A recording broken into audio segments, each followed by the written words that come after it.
नमस्कार, आप देख रहे हैं ऑपरेशन पाकिस्तान। मैं हूं परवीन शेख। यूएन की यातना मामलों की विशेष रिपोर्टर एलिस जिल एडवर्ड्स ने पाक सरकार को चेतावनी देते हुए कहा है कि पूर्व पीएम इमरान खान को जिस तरह की जेल में रखा गया है वो यातना और अमानवीय है, जिस पर पाक की दुनिया भर में भयंकर बेइज्जती हो रही है। बेइज्जती तो पाकिस्तान के सीडीएफ असीम मुनीर की भी हो रही है, जो अपनी औकात भूल गया। उसने फिर से भारत के खिलाफ भड़काऊ बयान दिया। हालांकि इस बार मुनीर ने भारत का नाम नहीं लिया, लेकिन संकेतों में अपनी बात जरूर कही। उसने कहा कि सुरक्षा बल बाहरी और आंतरिक खतरों से निपटने के लिए पूरी तरह तैयार है। इस बीच पुतिन से मिलने की चाहत में प्रधानमंत्री शहबाज शरीफ ने भी भारी बेइज्जती करा ली। तुर्कमेनिस्तान में आयोजित अंतर्राष्ट्रीय शांति एवं विश्वास मंच में दुनिया के कई देशों के राष्ट्र अध्यक्षों ने हिस्सा लिया, लेकिन जिसमें शरीफ की पुतिन के साथ मीटिंग भी होने वाली थी। लेकिन 40 मिनट तक इंतजार कराने के बाद भी पुतिन उनसे नहीं मिले। जबरन मीटिंग हॉल में घुसना शरीफ को महंगा पड़ गया। इन मुद्दों पर चर्चा के लिए स्टूडियो मौजूद हैं कैपिटल टीवी के editor in chief doctor Manish Kumar और एग्जीक्यूटिव एडिटर राजीव कुमार। आप दोनों का बहुत बहुत स्वागत है। धन्यवाद। डॉक्टर साहब, इमरान खान मामले में जो अंतर्राष्ट्रीय दबाव है उससे पाकिस्तान की कितनी मुश्किलें बढ़ रही हैं? देखिए, मुश्किलें तो कुछ नहीं बढ़ेगी। वहां तो पाकिस्तान में कोई रूल ऑफ लॉ है नहीं, कोई डेमोक्रेसी है नहीं। अमेरिका के इशारे पे सब कुछ हो रहा है और जब तक व्हाइट हाउस का वरद हस्त है, ये यूएन वाले कुछ कुछ करते रहेंगे, उससे कोई फर्क नहीं पड़ता।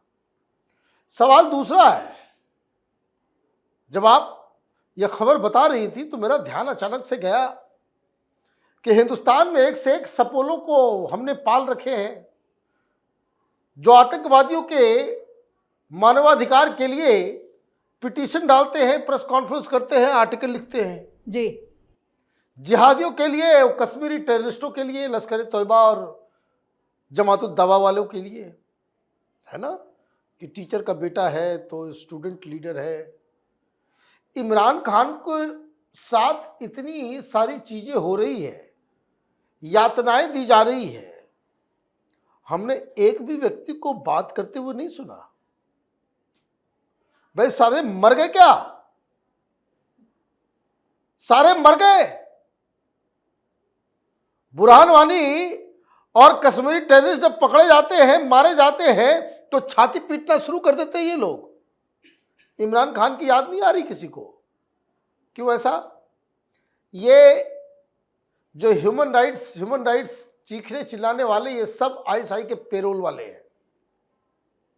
वामपंथी बनते हैं और ये करते। आईएसआई की तरफ से इशारा नहीं आया तो कोई इमरान खान जो है उसका कोई ह्यूमन राइट्स नहीं है। लेकिन हाँ, जिस जगह पे ये मामला फंसा है वो ये फंसा है कि आप जितने भी पूरी दुनिया भर में जो ह्यूमन राइट इंस्टीट्यूशंस जो ऑपरेट करते हैं, उनके सामने human rights watch, amnesty international, UN के प्लेटफॉर्म्स, ये बड़े इंपॉर्टेंट हो जाते हैं। जिस तरह की सरकार अमेरिका में है, जिस तरह की सरकार अभी पाकिस्तान में है, उसके ऊपर कोई डायरेक्टली दबाव तो नहीं है, लेकिन हाँ, ये एक नैरेटिव बिल्ड करने में पाकिस्तान के लिए मुश्किल होगा। पाकिस्तान इस वक्त काफी मुश्किलों में घिरा है। लेकिन राजीव सर, जो ये पूरा मामला है, यूएन का दखल इमरान मामले में, क्या इससे मुनीर की जो ज्यादतियां हैं वो रुकेंगी? देखिए, मुनीर की ज्यादतियां रुकने का मतलब है कि मुनीर का खात्मा, क्योंकि वो ज्यादती जब रोकेगा तो इसका मतलब है कि जो पीटीआई के नेता कार्यकर्ता हैं वो ज़्यादा एक्टिव होंगे।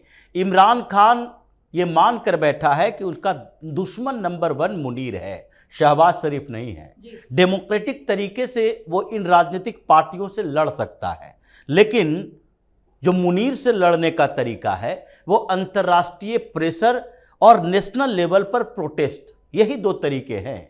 अब ह्यूमन राइट्स ऑर्गेनाइजेशन जितने हैं, यूएन के ह्यूमन राइट्स की रिपोर्ट भी आई थी। ये 3 महीने पहले उसने कहा था इमरान की गिरफ्तारी गलत तरीके से की गई है और उसे जिस तरीके से बलि का बकरा बनाने की कोशिश कर रहा है वो ह्यूमन राइट्स एसोसिएशन जितने भी अलग अलग प्लेटफॉर्म हैं वो बर्दाश्त नहीं करेगा। धीरे धीरे अलग अलग देशों में जो ह्यूमन राइट्स वॉच है, एमनेस्टी इंटरनेशनल है, उसकी कुछ रिपोर्ट्स आई और अभी जब इमरान खान के मरने की खबर आई कि नहीं इमरान खान जिंदा ही नहीं है, फिर उसकी बहन को मिलने दिया गया और बाद में जो चर्चा हुई उसके बाद और भी एक्टिवेट हो गया है अंतर्राष्ट्रीय स्तर पर, उसकी भी जिम्मेदारी है, क्योंकि इनका इस्तेमाल भारत के खिलाफ भी किया जाता रहा है। हमेशा भारत के खिलाफ ये प्रेस की स्वतंत्रता को लेकर, ह्यूमन राइट्स को लेकर ये सारी रिपोर्ट्स आके छवि खराब करने की कोशिश पहले भी की जाती रही थी।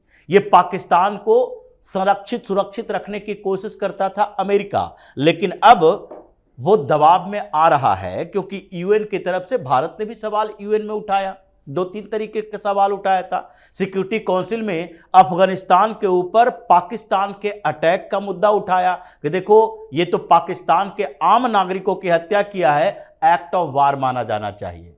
तो भारत की अपनी डिप्लोमेसी है, और उसके बाद ये सारे संगठन, ऑर्गेनाइजेशन धीरे धीरे पाकिस्तान के खिलाफ जो रिपोर्ट लाएंगे, अभी तो इमरान खान की बात है, उसके बाद आगे आएगा रिपोर्ट, उसमें यह बताया जाएगा कि यह पाकिस्तान वो मुल्क है जो कि आतंकवादियों को संरक्षण केवल दूसरे देश के लिए नहीं करता, बल्कि आतंकवादी संगठनों को दूसरे से लड़ाता भी है। अभी एक रिपोर्ट आई है जिसमें कहा गया कि जैश ए मोहम्मद और लश्कर ए तैयबा, जिसकी मीटिंग 6 तारीख को हुई थी, और उसी के आसपास ये टीटीपी के लड़ाके पकड़े गए थे पाकिस्तान में, पंजाब प्रांत में ही।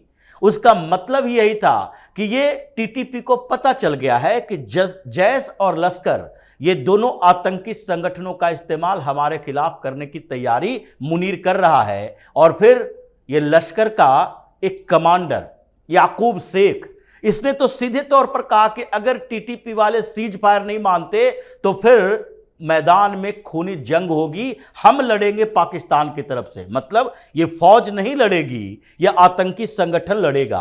तो ये जो चल रहा है उसमें दबाव तो अंतर्राष्ट्रीय स्तर पर भी होनी चाहिए। भारत अपनी कूटनीतिक तरीके का इस्तेमाल कर रहा है, पाकिस्तान के अंदर मजबूती मिल रही है पीटीआई के कार्यकर्ताओं को, नेताओं का, और इसीलिए समस्या ये लोग बढ़ाएंगे मुनीर और शहबाज शरीफ का। ये अंतर्राष्ट्रीय संगठन केवल उसे उसका मनोबल बढ़ाएगा जो इन दोनों के खिलाफ काम करने वाला है। बिल्कुल, इमरान मामले में दिक्कतें जरूर बढ़ेंगी, लेकिन जिस तरह से मुनीर का एक बयान आया है इशारों इशारों में भारत को धमकाने का, और उधर शहबाज शरीफ जो हैं वो तुर्कमेनिस्तान में पुतिन से मिलने की हसरत लिए गए, इसको कैसे देखते हैं डॉक्टर साहब? देखिए, एक बात समझ लीजिए, जो अज़गाबाद में हुआ तुर्कमेनिस्तान में जी, ये जिल्लत, ये एम्बैरसमेंट, ये बेइज्जती शहबाज शरीफ को हर जगह वो झेलनी पड़ेगी। मीटिंग थी वहां पे तुर्कमेनिस्तान के अंदर, वहां मल्टीलेटरल टॉक्स चल रहे थे, और वहां प्रधानमंत्री शहबाज शरीफ और पुतिन की मुलाकात तय किया गया था जी। तो कुर्सी लग गई, झंडा वंडा लग गया, शहबाज शरीफ और सारे ये पाकिस्तानी कार्टून सब बैठ गए, 40 मिनट तक बैठे ही रह गए, अब आएंगे अब आएंगे अब आएंगे, और रूस की तरफ से कोई था ही नहीं।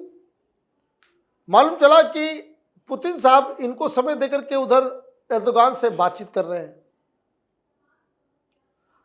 तो ये इतना एम्बैरस हुआ कि वहां से उठ के सीधे उन लोगों की मीटिंग में चला गया।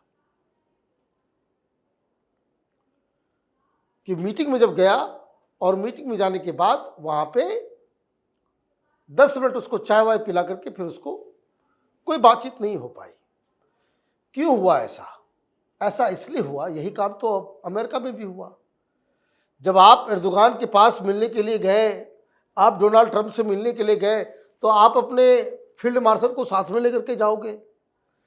तो भाई ये इंटरनेशनल बेइज्जती इसलिए हो रही है कि सामने वाला भी तो सोचेगा भाई इससे क्या बात करनी है, इससे बात करने से तो कोई फायदा नहीं, इसके पास कोई अथॉरिटी नहीं, कोई ताकत नहीं। अथॉरिटी किसके पास है? तो अथॉरिटी जो है वो ये सीडीएफ के पास है, इसलिए बेइज्जती हो रही है।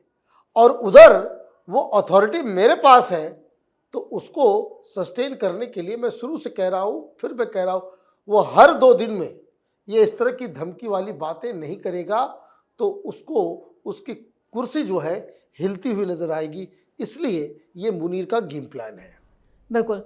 मुनीर का game plan, Rajiv sir, Munir ने जिस तरह से खुला चेतावनी नहीं दी है, लेकिन ये कहा है कि हमारी सेना तैयार है, और दूसरी तरफ शहबाज शरीफ दूसरे देशों में जा रहे हैं जहां पे उनकी इंटरनेशनल बेइज्जती हो रही है। तो इसका किस तरह से यहाँ पे अंतर्राष्ट्रीय स्तर पर पाकिस्तान जो है वो पिछड़ रहा है?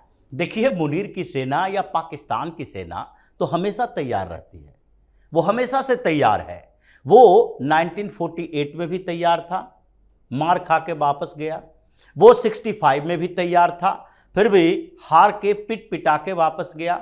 वो 71 में भी तैयार था, और 93,000 पाकिस्तानी सैनिक बंदूक हाथ में लिए ये सरेंडर करने के लिए चले आए।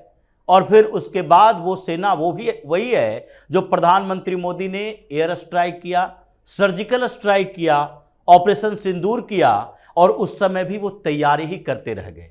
तो ये तैयार ही रहेंगे, उसके अलावा कुछ कर नहीं सकते। मुनीर भी यही कहना चाहता है। आजकल मुनीर थोड़ा सा ज़्यादा डरा हुआ है। उसको लग रहा है कि अगर एक बार और पीएम मोदी ने कोई अटैक कर दिया तो उस समय हम अपने आप को कैसे सुरक्षित रख पाएंगे। सेना का मनोबल गिर गया है, नीचे चला गया है, और इसलिए ये आजकल ये एलओसी के आसपास नहीं आ रहा, पाक अधिकृत कश्मीर नहीं जा रहा, ये पंजाब जा रहा है। पंजाब में गया और पंजाब में 2-3 जगह पर आर्मी कैंप में जाकर बातचीत कर रहा है कि नहीं नहीं, हमें तैयार रहना चाहिए। तैयार तो तुम हो, लेकिन तुम्हारी तैयारी अफगानिस्तान के लेवल की है, तुम उससे टकरा सकते हो, लड़ सकते हो।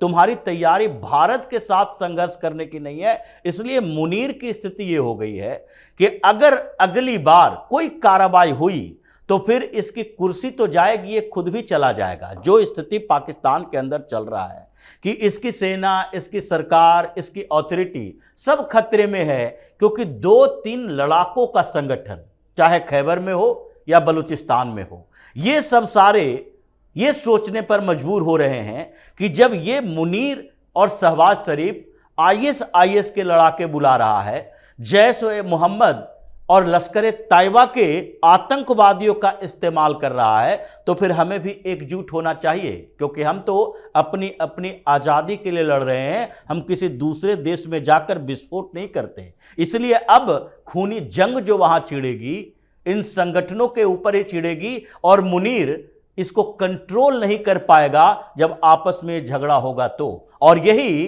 पाकिस्तान के लिए सबसे बड़ी हार होगी। मोदी अभी अपने आखिरी ये जो ब्रह्मास्त्र होता है डिप्लोमेसी का, वो अभी चले नहीं हैं। चल देंगे तो अफगानिस्तान से लेकर ईरान के तरफ से पाकिस्तान घिर जाएगा। भारत को तो किसी और हथियार के उठाने की जरूरत ही नहीं पड़ेगी।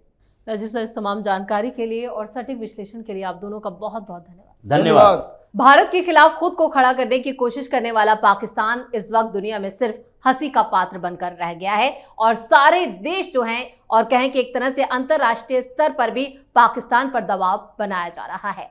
इस खास शो में इतना ही। वीडियो कैसा लगा कमेंट करके अपनी राय जरूर दें। वीडियो को लाइक करें, शेयर करें, और कैपिटल टीवी को सब्सक्राइब जरूर करें। धन्यवाद।